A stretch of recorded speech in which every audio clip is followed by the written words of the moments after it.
Terre Haute Fire Department saw a very busy year in 2019, and the demand for service is only getting hotter. Yeah, the city of Terre Haute is expected to grow with a VA clinic and new casino on the east side. The department is now looking ahead to make sure that public safety remains top priority. One of the ways they're doing so is keeping the staff trained and ready to go. Taylor Johnson got a first-hand look into the daily lives of the Terre Haute Fire Department, and she's here to show us what we don't always get to see. What did you get to see today? I got to see a lot of things. It was a lot of fun. The men and the women of the Terre Haute Fire Department, they call the firehouses their second home because they spend a lot of their time away from their families to serve all of us at a moment's notice.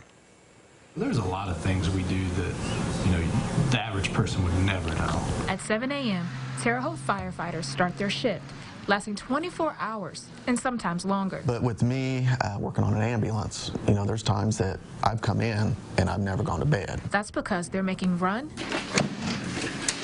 after run after run. In 2019, the Terre Haute Fire Department responded to 10,918 calls. 3,000 were fires and 7,900 were medical emergencies. A lot of the more common ones that we see are what they call a sick person call. I mean, that can be anything, from just somebody not feeling well to even to the point of somebody being what they call cardiac arrest. I believe possibly second could be shortfalls, but then you also throw chest pain and breathing difficulty in there. With growth downtown and on Terre Haute's east side, that number is expected to grow along with it, meaning a need for more resources. We continue hiring people and training them as paramedics, so we have fresh paramedics ready to get on the ambulance and continue. We're looking at a fourth squad. That's definitely going to help out with run volume. When they're not out serving, they spend hours learning.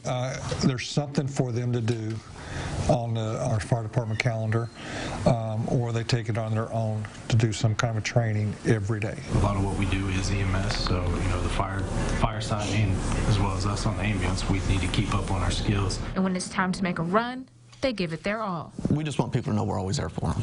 It doesn't matter what time of day it is. If it's 2 in the afternoon, 2 in the morning, if you need us, we're always here, and we'll never stop.